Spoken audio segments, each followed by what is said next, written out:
Hey everybody, it's Chris DeFirio with Keys to the Shop. This is a podcast where we give you insights, inspiration, and the tools you need to grow as a coffee service professional. Thank you so much for joining me. Today's episode is going to be so great. We're talking about specialty beverages, signature drinks, creativity, taking risks in coffee and coffee shops with Ryan Castelaz of Discourse Coffee. You're going to be in for a treat here. It's really amazing.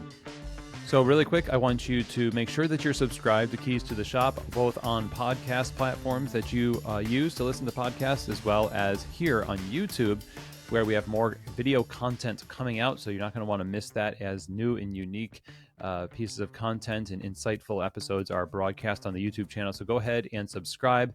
Make sure you turn on the notifications so you don't miss any of these episodes.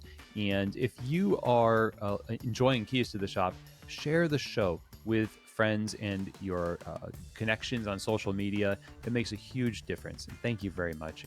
Now, one of the things that we do here at Keys to the Shop, besides the podcast, is consulting and coaching. So if you are in need of somebody to help you get perspective and clarity and long-term solutions for problems that keep cropping up in your cafe, you want to run a thriving, profitable operation, you want to have fun doing it and have a people-first approach to running a cafe and serving your community, that's what makes my heart beat as well. And I know if that's you also, then we have a lot to talk about. And I love helping my clients over the past 6 years through Keys to the Shop Consulting do just that. So if you're interested, let's have a conversation. Email me, chris@keystotheshop.com. Now, today's episode is brought to you by the Ground Control Brewer. The Ground Control Brewer is revolutionizing batch brew coffee. It's more than a batch brew coffee brewer, though. It makes batch iced lattes, batch cold brew. The extraction technology is award-winning and opens up an incredible range of profitability in your cafe, and it's an efficient machine. It's an all-in-one machine that creates high-level extractions and opens up the flavor of your coffee. Your customers are definitely going to notice. Their new machine is smaller than the original. It fits in more places in your cafe, but it has a higher output of batch espresso for iced lattes. It can make cold brew in 8 minutes. There's a lot to love here. So again, groundcontrol.coffee is the site to visit. Learn more there and see how other coffee shops have been absolutely changing the game in coffee by using a ground control. This episode is also made possible by the great folks over at the Barista series from Pacific. Plant-based beverages are here to stay, of course. And in most places, they're actually outpacing regular milk. So you've got to have a great option for your customers.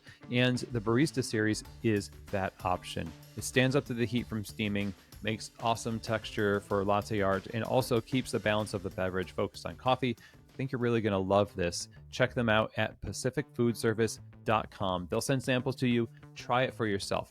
Make some lattes, cappuccinos, mochas, whatever your favorite beverage is. I think you're going to find this is a really awesome option for your customers. So if you want the best plant-based beverages for your guests in your coffee shop, then I would suggest using the Barista series from Pacific.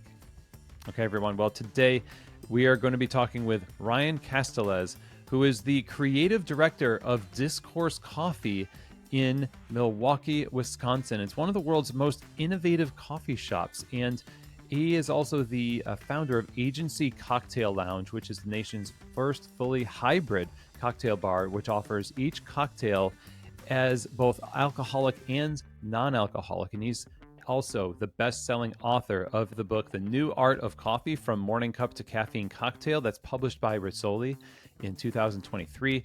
And he's a resident mixologist at Fox 6 News and creator and co-host of the podcast Hot Coffee for the Creative Soul.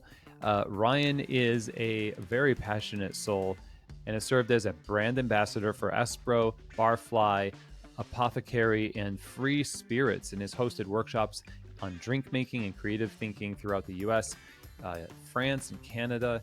And his drinks have been enjoyed from coast to coast. Is twice featured on Emmy-nominated PBS show Wisconsin Foodie, covered in Forbes, Food and Wine, Barista Magazine, Plate Magazine, Fresh Cup, and more. So Ryan comes with such a great resume of creative expertise and just energy for the specialty coffee experience through the lens of creative drinks using coffee to blow people's minds with, experiences that they normally wouldn't get in a coffee bar.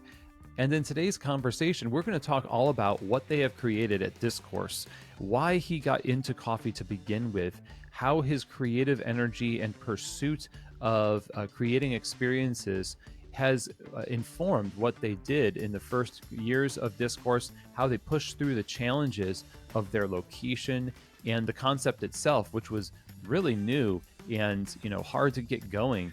But there's a lot of great things that happened along the way that proved the concept. And now, 7 years later, Discourse and the other expressions of cocktails and experiences that Ryan has taken on has shown people love this. And it's going to be clear to you that Ryan loves coffee. He loves experiences and drinks and people, and is just full of passion for what he does. And so I know Ryan's passion is just going to help you feel way more energized after this and what you can do with your cafe than you ever expected to feel after a podcast. So without anything else from me, let's get right to it. Here now is my conversation with the founder of Discourse Coffee, Ryan Castelaz. All right, Ryan Castelaz, welcome to Keys to the Shop. Thank you so much, Chris. This is such an incredible honor to be here, man. Seriously.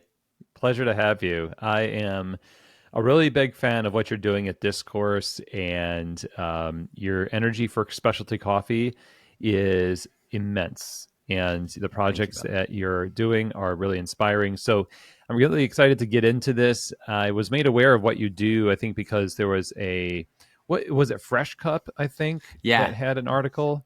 Yeah, a little article on drink making, syrup making. Yes, syrup making, yes. And I shared with you in a conversation before that, man, I've been spending my fair share of hours in front of vats of syrup in my career. And so we kind of started a conversation from there, and there's so much to talk about. But let's start at the beginning, of course, where you started to fall in love with specialty coffee and hospitality, though maybe not in that order, but maybe at the same time. How did this all kind of start for you? Super roundabout journey, man. I mean, I hated coffee for most of my childhood. My idea of it was this like black, bitter, burnt liquid that my mom would drink. And so I was a tea kid for most of my life until sophomore year of college. I was doing a student teaching practicum out in Gallup, New Mexico. And I realized for the first time in my life why people drink coffee. Oh, this is a need. Like, I don't know how to teach without coffee.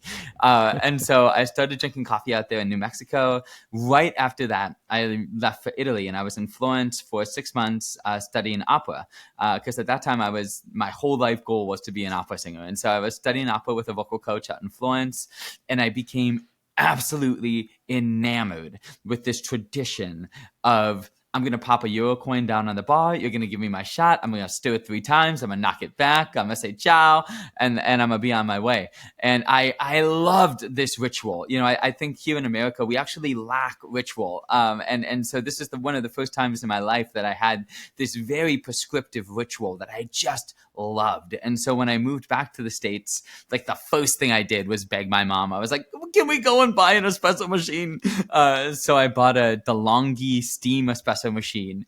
And I started making espresso for my friends in the dorms. And the first real coffee, like craft specialty coffee experience I had, I think, was Dark Matter out of Chicago.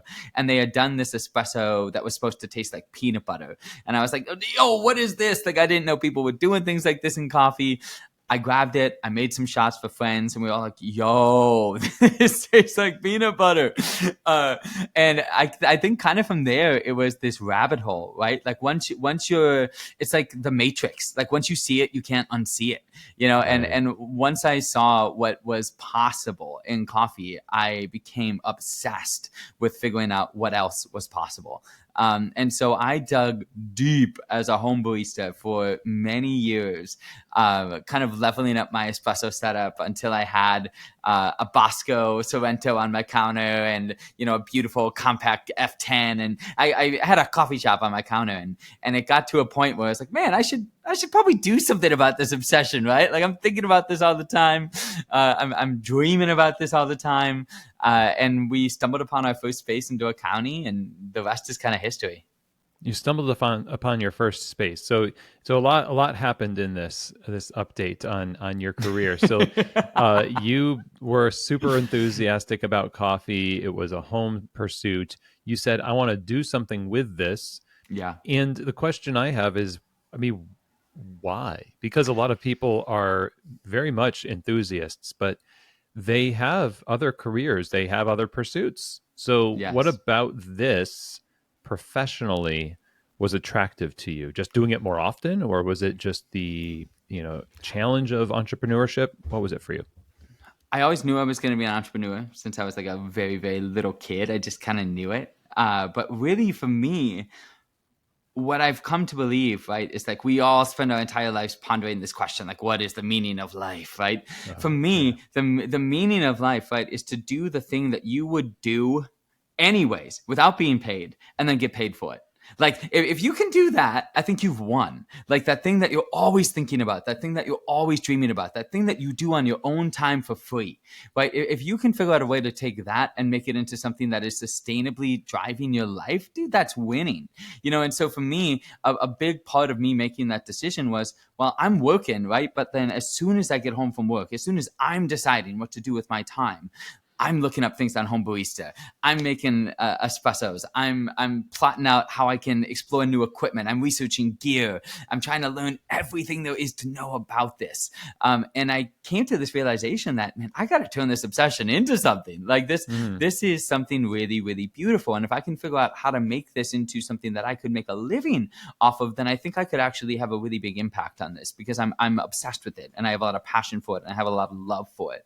And I think the biggest difference, between people who do this and people who don't, is very, very simple. I am not inherently special. People who own coffee shops are not inherently special. The difference is that most people who own coffee shops operate via a yes and mindset rather than a no but mindset.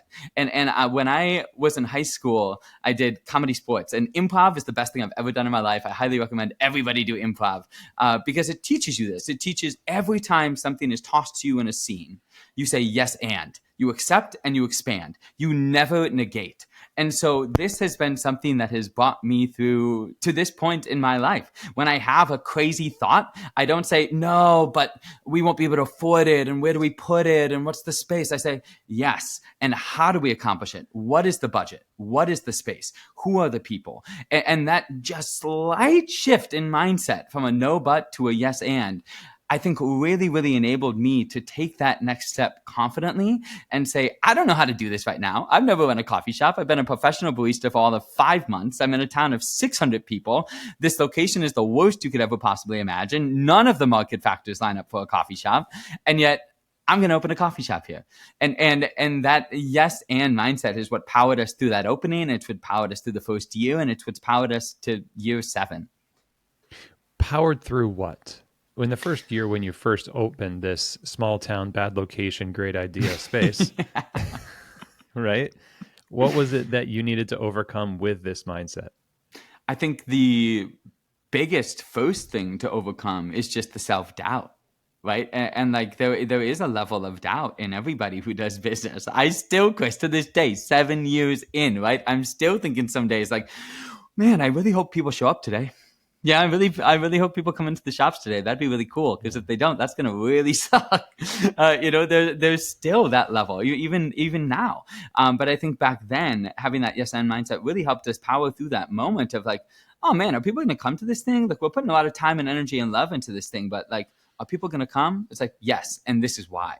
And really the idea behind this all came out of necessity. It came from this place of, okay, coffee is a convenience business. We all know that. If you're talking about coffee, and I'm sure you said this word 10 million times on this show, right? Location, location, location.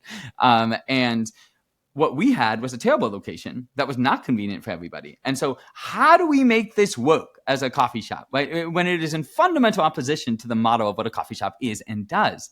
And so innovation and creativity was that answer for us. And so doing weird and wild things with coffee, it started as a necessity and it became a love. It became this joy that we got to explore every single day. And that first year, Chris, was slow, man. And when I'm saying slow, I mean slow. I'm talking like $200 was a phenomenal day. We're going to celebrate and go buy a burger, right? Yes. Like slow. And we powered through, man. And I had another job that I was working, and my partner at the time had another job that he was working, and we worked 90-hour weeks to do both. And that's just what we had to do to bring this vision to people, and to explore the possibility of whether or not this was interesting to anybody at all. And we got really, really lucky after that first year. We got featured on a program here in Wisconsin called Wisconsin Foodie. And Wisconsin Foodie is a PBS, local PBS award-winning program that celebrates restaurants and bars and now coffee shops throughout the state of Wisconsin, but has a 5-state area of viewership. So we got incredibly lucky. We were featured on this show. It was a last minute thing. I had no idea it was going to happen until about 48 hours beforehand. If you watch the segment, I don't have any glasses on. It's not because I was wearing contacts. It's because I could not find them the morning of the shoot because I only got an hour of sleep the night before.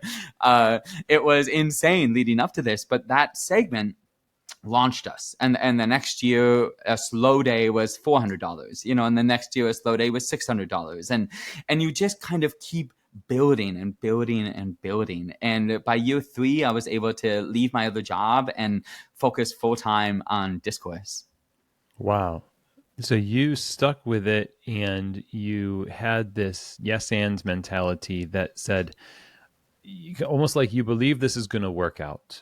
Yes. You stuck with it. And at a certain point, I imagine a lot of people would start to really just doubt maybe the market is not ready for something like this. Yep. And apparently it was. You just needed to find a voice in that break on television, gave you the break you needed, which proved that it was something that people want. 100%. And 7 years later, it's just like that analogy. Maybe it's a cartoon that I've seen where somebody is about to strike gold, but just before they give up, they turn around, pickaxe in hand. Yep. And so now you didn't just kind of go into this with an idea that wasn't born from an observation beforehand, because you worked in craft beer. Yep. You're into craft food and the pursuit of the culinary, and obviously the theatrical. And I imagine you just are tuned into that part of the human desire to have those things, the experiential desire of humans, yes, around almost everything we do. So you have kind of an intuition for that. Yes. I mean, crafted throughout my life. And here's the thing, we all do. Like, have you ever read the book Big Magic by Elizabeth Gilbert? No. You should. It's one of my favorite books of all time. I recommend it to every creative I've ever talked to. It's the book that Elizabeth Gilbert wrote right after Eat, Pray, Love. And the whole book is about how do you, as a writer, ever write something better than Eat, Pray, Love? Why even try? Like, why should I even continue to be a creative when I have put out a work that has sold hundreds of millions of copies and sustained me beyond my wildest imagination? Why continue to create? Won't I just always be creating in the shadow of this work that I've put into the world? And it's this whole dissection of creativity and where creativity comes from.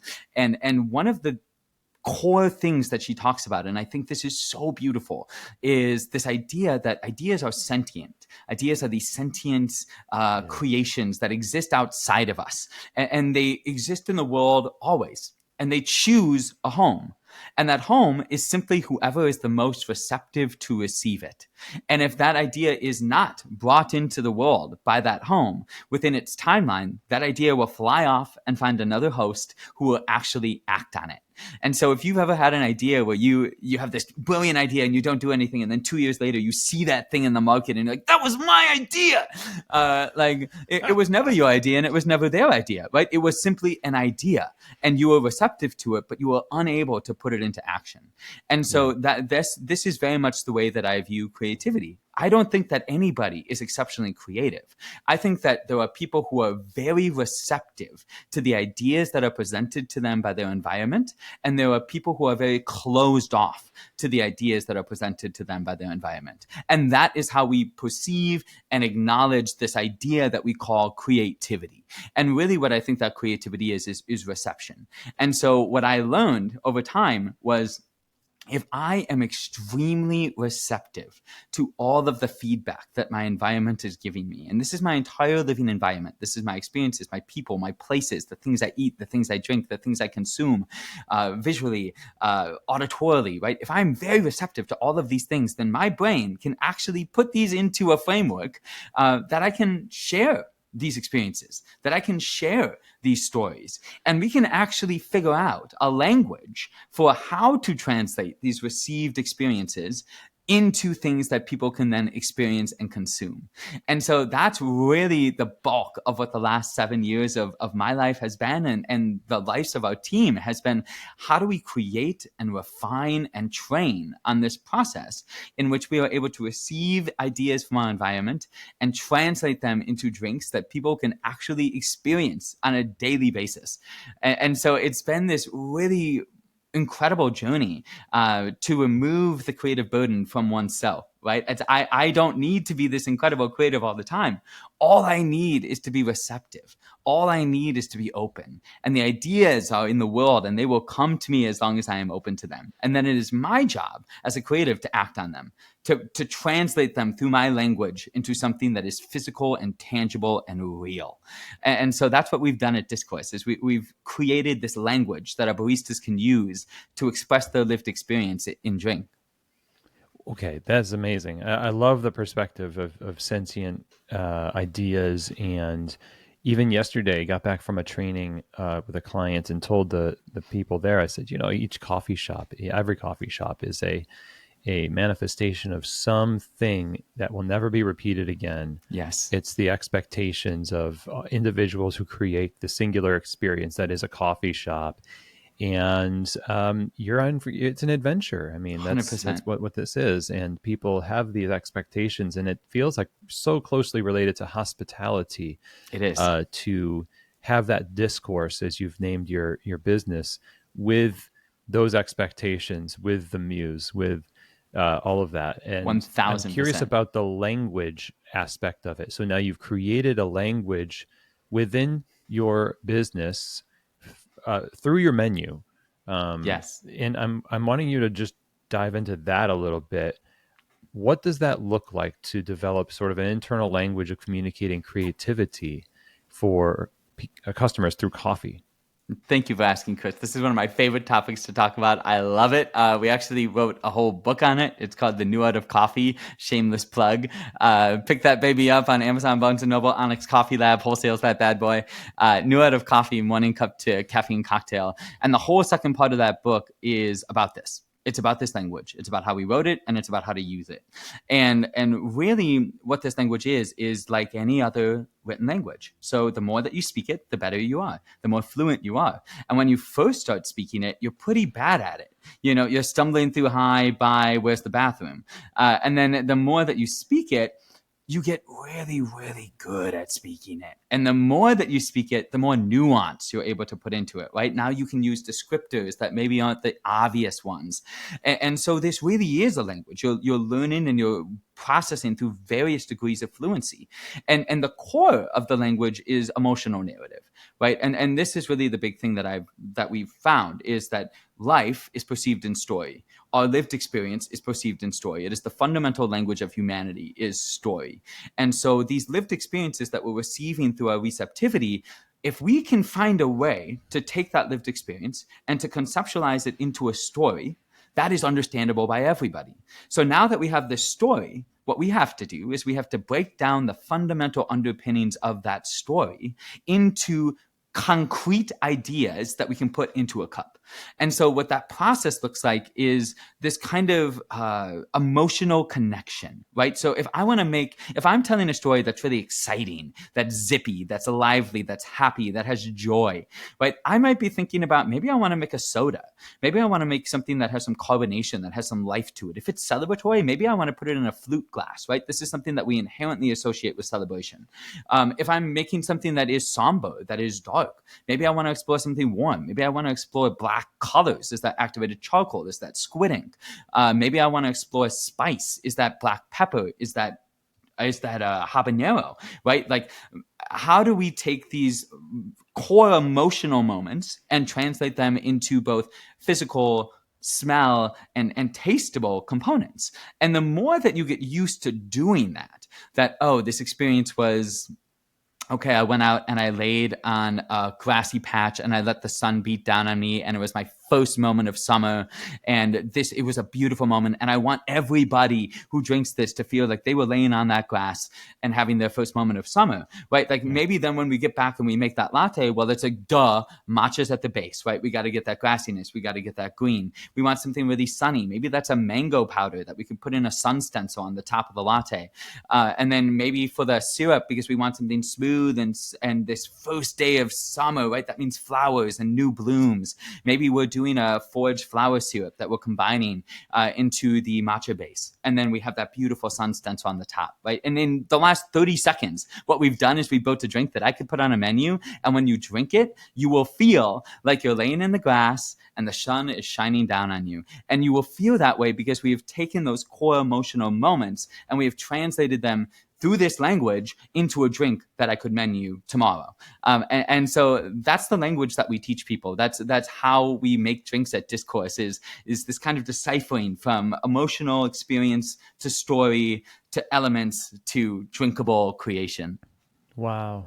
Yeah, that is really cool. And we talk about connecting with our customers, and oftentimes that is usually through conversation, like literal conversation, a word exchanged, and this is an idea exchange or a connection Yes. to a bit of a step of faith that we all kind of have a common language already. Yes. Customers coming in, you said it in the beginning, like, we're not really that special in that the creativity can come to any of us.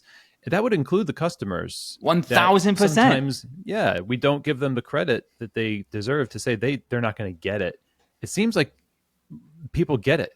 They do, and they want it, man. They want it. That's the thing. I think that we oftentimes don't give people enough credit, right? And the coffee industry at large doesn't give ourselves enough credit. And this is a rife thing. And I've been talking about this for years. And when I say talking, I mean ranting, because it is something that I am deeply, deeply passionate about. I think for a long time, baristas have put themselves into the position of a mouthpiece, right? And please. No, I have so much respect for roasters. I have so much respect for importers. I have so much respect for farmers. I have so much respect for the innovation and the hard work that goes into sourcing these coffees that we all bring into our shops and that we hold very dear. I love all of this, but I don't think that any of it means that the barista should be relegated to purely being a mouthpiece for the people that came before. That the best and most fulfilling work a barista can do is simply translating the intentions of everybody else. And the way that I like to say it is not messing it up. Right. That's kind of been the job. Like, how do we not mess it up the best? And part of what I believe baristas should be thinking about is, no, wait. This is beautiful. Yes. And I love it. And I acknowledge that. But how can I contribute to the beauty? How can I actually layer on my own lived experience, my own perception, my own ideas onto this beautiful product and express myself using this beautiful product as a base? And the analogy that I give is, imagine if you were to look into every cocktail bar in the world and all they served was spirits because the producers did an incredible job. That's the equivalent. That is the equivalent. Yeah, great point. And so bartenders are expected to take beautiful products and translate them through their voice to create unique and memorable experiences for their guests. That is the expectation of a bartender. And so why, as an industry, should a barista hold themselves to any less than the same idea? We take beautiful products and we translate them through our ideologies, through our lived experience into unique and memorable and indelible experiences for our guests. And people want it because they're familiar with it. They have this at restaurants. They have this at cocktail bars. And so for people to see this in the morning activity, to see this in their morning routine, and to have it not be any more expensive than the people down the street doing the same latte that the other 12 shops are doing, right? Like that. Why wouldn't I patronize that shop? Why wouldn't I put myself towards that experience? And so that's kind of our core philosophy is, I think people really want this. People are actually more used to this than we think. And baristas should feel empowered to be able to express themselves in the same way that other service industry professionals express themselves. I like that. And let me play devil's advocate here a little bit, because when we talk about signature drinks and having this like more of a creative, let's take this as an ingredient, the coffee as an ingredient to a larger creative expression. Bars still do serve spirits. 100%. Absolutely. And so yes, and that kind of approach is still there. So it's not that you only serve signature beverages with creative flair and mango powder and emotional heartstrings being tugged, so there's another part of the language that's not that sort of the zenith of 100% experience. Talk about how you stay balanced and grounded, so it's not just this creativity run amok, I suppose. Yes. But it's also respecting those who do actually just want a routine. 100% in their day. I think it's absolutely a balance. And I've had times on my team where I don't have a balancer. It's just me and my crazy brain. And, from that, you get drinks like Matrix Reference, which took us 9 minutes to serve every time somebody ordered it, right? That's a terrible guest experience, right? But in my head, it's like, oh man, this is going to be so nuts. And it was very cool. We had people sign a waiver before they partook. I mean, it was wild. But it also took almost 10 minutes to serve. So there is this line, right, where I think a lot of people just want a great cup of coffee, and they want it in a great environment, and they want it served with a smile from a really friendly person. And so we absolutely provide that. And if that's the space and the experience that you want with us, we have that. And we have baristas with 10 plus years of experience who are going to give you an incredible cortado, an incredible cappuccino. They're going to brew a really memorable pour over for you. We have a head of coffee who curates a monthly rotating multi-roaster menu. So every month we're bringing in a new roastery, whether it's Idle Hands or Junto or Resident or Perk or Presta or Methodical. But every month we're exposing you to new coffees and new processing methods. And so all of this stuff is there, right? Because they're fundamental building blocks of the language. And that's really how I think about this. I can't make complex sentences without basic words. So we need to be able to speak common sentences that everybody is going to understand for us to start writing novellas. And so that really is how we approach our programs. Let's have a really killer traditional program. Let's offer some really beautiful coffees. If what you want is a vanilla latte, let's sell you that vanilla latte, and let's start building trust. Because once we build trust, that second time around, I might sell you a vanilla latte again, but that third time, you want to try our Channel Orange? Yeah, it's pretty much your vanilla latte, but we're tossing a little orange oleosaccharum in there. We got this candied orange powder that we make from the peels. I think you're really going to love it. It's like a grown-up dreamsicle, right? And now they try it, and they love it. And then from that moment, they say, you want to move on past vanilla, don't you? I see it in your eyes. You're ready. And then you take them to that next stage. And some people never get there, right? But for the people who do, you have fundamentally unlocked something in them that they didn't even know existed. And how cool is that to be able to do that for people? So that's really the way that we think about this is, if the only experience you ever want from us is a drip coffee and a scone, well, that better be the best damn drip coffee and scone you ever had. But if you want to come in and you want to have your mind thrown against the pavement, well, I want to be able to do that too. I want to show you where coffee can go. And we balance those two things at all of our cafes. People are such a big part of that in how we present such a wild idea to people. Inevitably, coffee has become this gauntlet of judgment. And there's who can be the most pretentious. It feels like a competition sometimes, and in no way in just the enthusiasm and joy that we see just in how you are presenting this. I wouldn't ever assume that that's something I would experience in your place. But if I walked into a place and it had all of these things, I don't know, it could be intimidating. Absolutely. When we serve things that are expensive or longer in service or specialized glassware. How do we approach hospitality when we know that there is an intimidation factor that maybe a guest brings with them, and sometimes it's almost like it comes with the territory of doing something new in our business. 1000%. It is, and I think we can like read the disclaimer from it. It's not maybe scary. It is terrifying, right? For a lot of customers, it is terrifying. You walk in, there's like 6 menus at Radio right now. You know, there's cocktails, there's coffee, there's experimentals, there's craft, there's, you know, and how do you even start to process this when you were going to go in and order a cappuccino, right?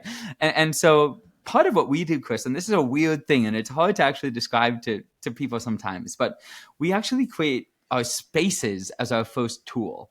And what I mean by that is when you walk into a discourse space, your first thought is not, I'm in a coffee shop and I know where I am. Your first thought is often, where am I? Right? Like, oh, we have a shop downtown that feels like a speakeasy bar, but it's a coffee shop. We have a coffee shop at Radio Milwaukee. We have tower speakers suspended from the ceiling, like they're bookshelf speakers. We have tables that are glass topped with terrariums growing underneath. We have all of the music on vinyl, right? Like everything about this experience when you walk in is, where am I? Like, what is this? It doesn't feel like a coffee shop. And we do that very intentionally. And the reason that we do that is because for a brief second, for just a few moments, you feel a little uncomfortable. And what that enables us to do is it enables our host, and we don't say register, we say host very specifically. It enables our host to reach out their hand to you and say, hey, welcome in. Welcome to Discourse. Have you been here before? And in that moment, what happens is you are brought from discomfort to comfort. And that very small moment creates a micro connection between the host and the guest that creates the first inklings of trust. And from those first seeds of trust that we've been able to sow from this moment of discombobulation, now recombobulated, from those seeds of trust, we are able to have that conversation. Like, hey, have you ever been here before? Yeah, if you've never been here before, it can be a little overwhelming. Are you looking for something classic or crazy today?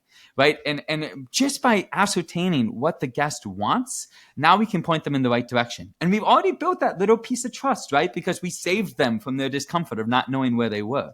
And so we have this little trust that we can build from. And what that does is it enables us to walk them through this very confusing menu in a way that is comfortable for both sides.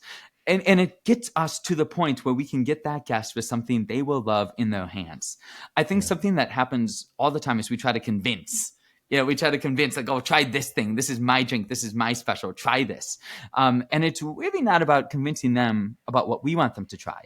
It's about asking them what they want to try and making sure that we can give them that thing, because that fortifies that trust. And the more trust that we build, the crazier that we can get with our menus. Yeah. It's almost like it's the anti-creative pursuit to find what the trends are and doggedly follow them based on national data trends or global data trends for, so many customers say they prefer this type of product and then say, therefore, I will put this in my coffee shop because more than anything, I would like to still have a coffee shop. I would like to be successful. And part of success means removing risk. And not that everybody should open a Discourse, but I'm curious what you think about today's environment of trying to guarantee success through doing what is proven versus taking risks that build more trust long term, but don't really give that feeling of comfort right away. If you are seeking comfort and you've opened a coffee shop, I am so sorry, friend. That is really unfortunate for you. This is the least comfortable job on the planet. And if you want to be comfortable, sell your shop and go work as a barista. Because you simply will never be comfortable if you are pushing towards growing your company. And if you are pushing towards building the future of our industry.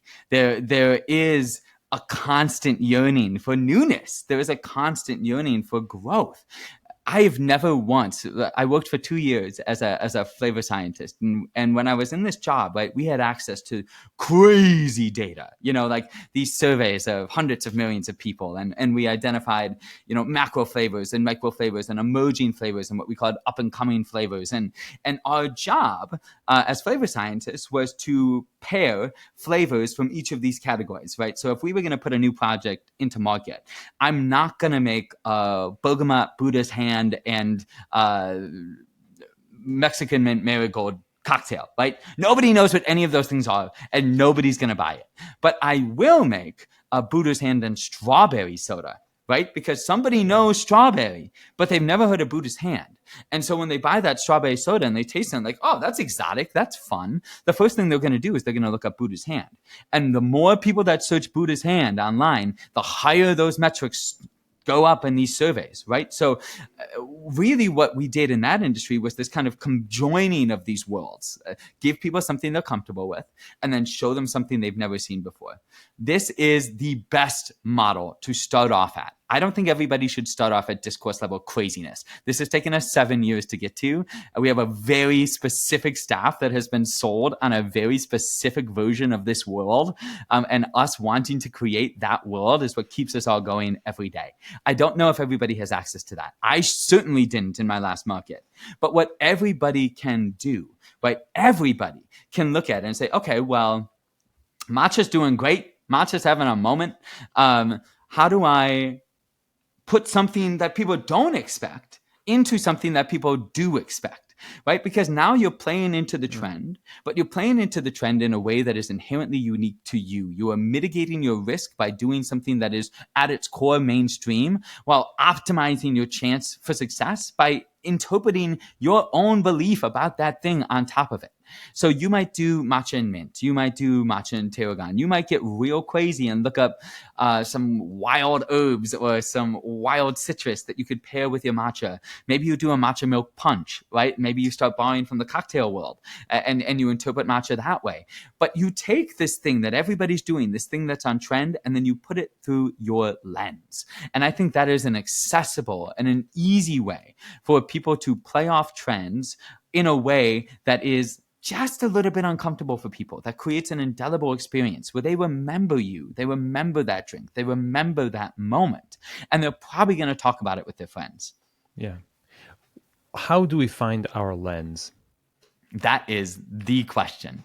And I think everybody's lens is so unique. And that's what I tell all of my drink makers. Like, I can only give you the tool belt. The stories are yours because the lens is yours. I can't tell your stories. I can't make your drinks. And I think everybody's lens comes into focus differently for them. I think the biggest thing, the number one thing, is listening to that inner child, that inner voice, and not saying shut up so much. I think a lot of us have a tendency to shush our inner child because we need to be these adult, grown-up, professional people who live mature lives. And that's great. There's a place for that, for sure. But there is also a place for us to just play. For me, what I think of this as is, if you were to lock yourself in a coffee shop with everything in it, right? And you play without any condition, without any thinking of the final product, you just play.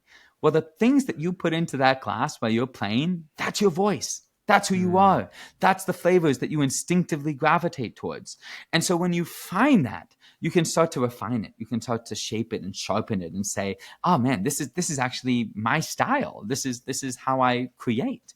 And over the years, I've really dialed in and refined my style to be this kind of narrative transportation. That's the way that I create drinks. My drinks are maximalist for sure. We did a collaborative bitters this year, and I was joking with the guy who we did them with at Bitter Cube, because he was like, this is the most bitters we've ever put into a blend. And I was like, that's very Discourse. We got 5 bitters in this one blend. That sounds like my creative process. But that's not it for everybody, right? We have some drink makers on our team who are minimalists. I want to find the way to make these 2 ingredients as beautiful as possible. And I'm not right, and they're not right. We just have different ways of expressing ourselves, and we have different lenses. And the way that we find those lenses is by enabling ourselves to play, by listening to our inner voice, by valuing the process over the product, and by putting ourselves in situations where we have to create and seeing what comes out. Because what comes out naturally is your voice. It's not something you have to create. It's something that's already speaking inside of you. And all we have to do is get better at listening to it. Wow.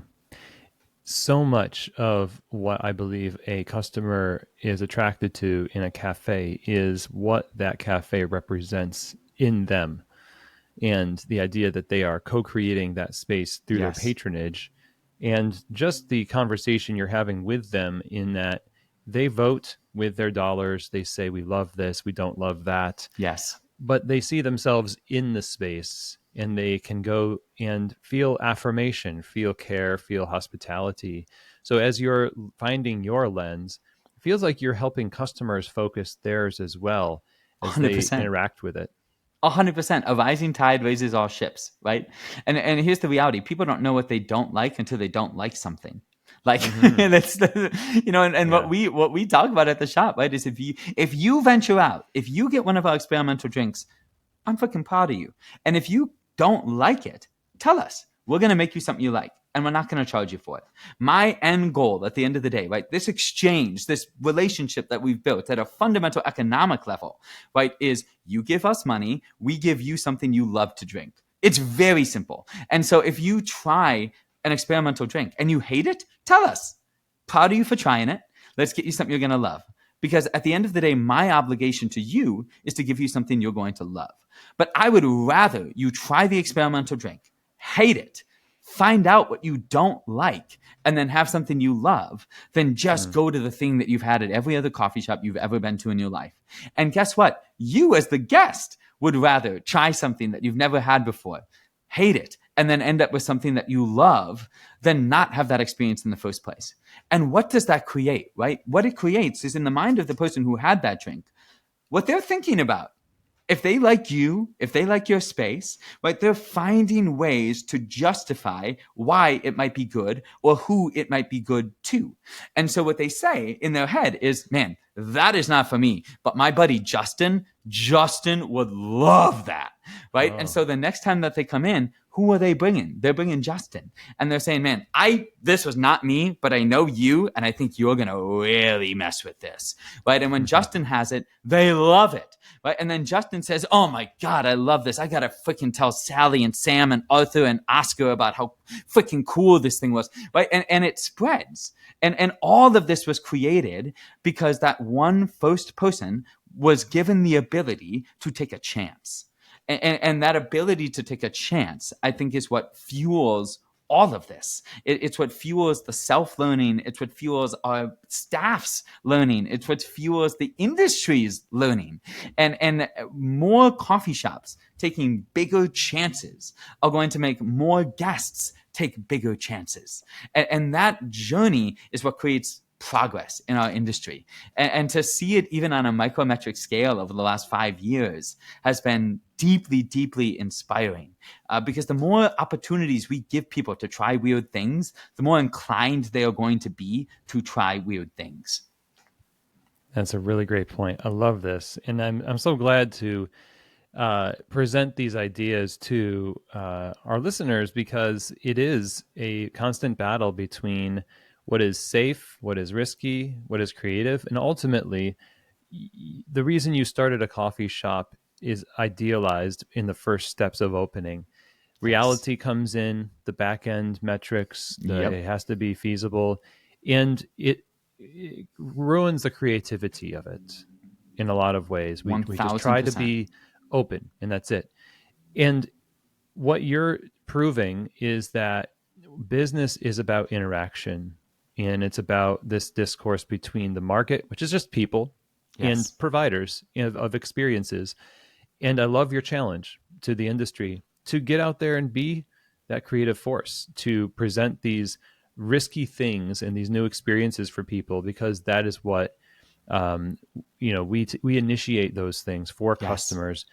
And that's how to change the industry. And it definitely could help with the industry's problem of getting customers to respect the coffee enough to pay more for it 100%. in the cafe. That's a 100%. big conversation now. It's a huge conversation, and something that I really believe, and I'm probably going to piss off a good share of your listeners by saying this, so I'm sorry, guys, but I really don't think that in the next 5 to 10 years, just making a great cup of coffee is going to be enough. I just don't. I think it's too easy now to get amazing coffee online from Trade or Onyx or any other subscription service in the world. We know every roaster and their mom has a subscription now. And then buy a pour over filter from freaking the hardware store. Right? I think I saw them on the shelves at the hardware store the other day. And brew yourself a 30-cent cup of coffee that you're going to love. Right? It's just getting easier and easier to do this. And so how do we as an industry stay relevant? And I think it comes from a couple of different possibilities. I think one of them is creating really engaged communities. I think another is creating really innovative experiences. And I'm not out here saying that our way is the right way, right? I'm just saying that this is an option. This is an option for people to engage your guests in a way that they simply cannot create at home, that no subscription service, that no purchase can replace, right? That it is inherent to your shop. They need you again. And that is what we need to focus on creating again as an industry. Why do people need us? Why do people want us? Why do we need to exist? And what problem do we solve? Right? And if we can't as an industry answer that question, then Chris, we are in for a dark age here. And so that is the question that I try to answer every single day when we are operating our shops is, what is the problem that we are solving and why do we need to exist? And the day that I can no longer answer that question is the day that I have given up. And I think that is the issue with not taking risk. And I've actually come to believe that the single biggest risk you can take in your business is to not take risks. Yeah. That is the single biggest risk you can take. It guarantees you to be a carbon copy of every other coffee shop in your area. And guess what? If you are a carbon copy of the coffee shop that somebody's been going to for 5 years, do you think there's any chance in hell that they're going to go to you instead of the coffee shop that they've been going to for 5 years? Great. Why? So what we have to do as an industry is figure out, what problem do we solve? Why do we need to exist? And then we create the solution to that problem. And for Discourse, the problem that we identified was that coffee was getting kind of boring. And we've tried to solve that by enabling baristas to express themselves using coffee as a medium. You can identify any problem, right? And you can solve it in your unique way. But I think as an industry, we need to be thinking about, what problem are we solving and why do we need to exist? And the more of us that can answer those questions, the more sustainable and thriving coffee shops we will have in this country. Love it. And I'm glad you exist.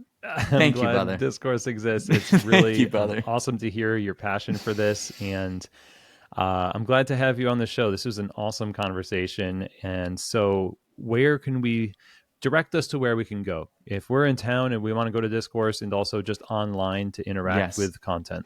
Absolutely. So discourse.coffee online, super clean website. Love me a good URL. Just discourse.coffee. And if you want to see what we're doing in the cocktail world, this year we opened the nation's first fully hybrid cocktail bar, which means every cocktail is available, both alcoholic and non-alcoholic. There's one menu. That's at welcome2.agency. Both are here in Milwaukee, Wisconsin. Agency and our downtown cafe are at 1020 North Broadway, right in the heart of the city, right next to the theater district. And we just opened our brand new cafe at Radio Milwaukee, very similar to the La Mosaico Cafe setup over at KEXP. Actually, those guys studied Radio Milwaukee before they opened, so they did it first. But we have that cafe that's now open. We've been open about 4 weeks over there if you're in town. Outside of that, Instagram, Discourse MKE.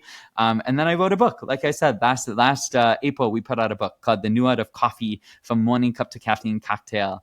And it's out in Rizzoli, distributed by Penguin Random House. If you own a coffee shop and you want to sell this book at your cafe, reach out to me, just Ryan@discoursecoffee.com. I'll put you in contact with our publisher and get you set up to sell these books at your shop. And you can join a legion of other shops across the country who are doing this, like Others Cafe in Chicago, Onyx Coffee Lab in Arkansas, in helping us get the word out about this, right? Because that's what we all need to do. The more people who hear this episode, Chris, the more people who read this book, the more people who visit our website, are more people that are awakened to this new understanding of what we can do with coffee. And so if we can get access to materials like this, I think it really helps us as an industry. So those are the ways that you can find us. Check out the book, check out the website, check out the cafes if you're ever in Milwaukee. Nice. Let's go. That's good. Awesome. Thank you so much, Ryan. I really appreciate you. Chris, this was an amazing conversation, brother. Thank you for the great questions. This has been an honor.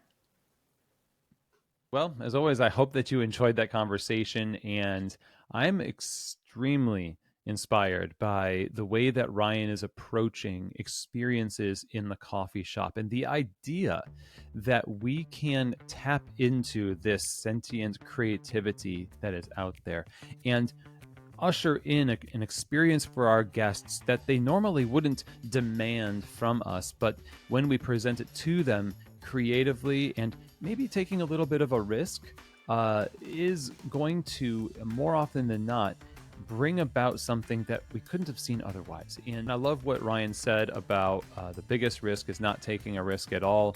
To grow, sometimes it means being uncomfortable. And the approach to being creative in the industry with your cafe doesn't have to be exclusive. The balance of having the best cortado, the best cup of coffee, but also these wild drinks. If you could just take 10% of this idea and put it in your cafe, we're talking about moving the industry forward. I think that this is one of those concepts that really helps create that value proposition that says we do need coffee shops. We do need the barista, the craftsperson. I love Ryan bringing that up at the end. And it resonates so deeply with me because I do think coffee is a very human thing. And as much technology as there can be today in coffee that humans are bringing about into the industry, we still need each other. And that connection we have is something that can't be beat. And I'm grateful to Ryan for joining us on the show. Thank you so much, Ryan, for all you do. And remember, you can find out all you need to know about Discourse Coffee by visiting their website, discourse.coffee. Nice, easy website to remember. You can also visit Ryan on Instagram and follow there, ryan.castelaz, as well as at discoursemke, and just kind of go from there. And if you're in the area there in Wisconsin and Milwaukee, definitely look them up and get ready for an awesome experience. And if you have any questions or comments for me, again, reach out, chris@keystotheshop.com. It's where you can reach me, and I would love to hear from you. And with that, that is the end of this episode. Thank you so much, everybody, for taking the time to join me.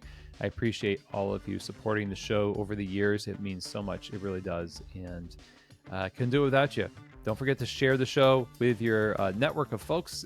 And as always, I hope that this episode has truly given you keys to the shop.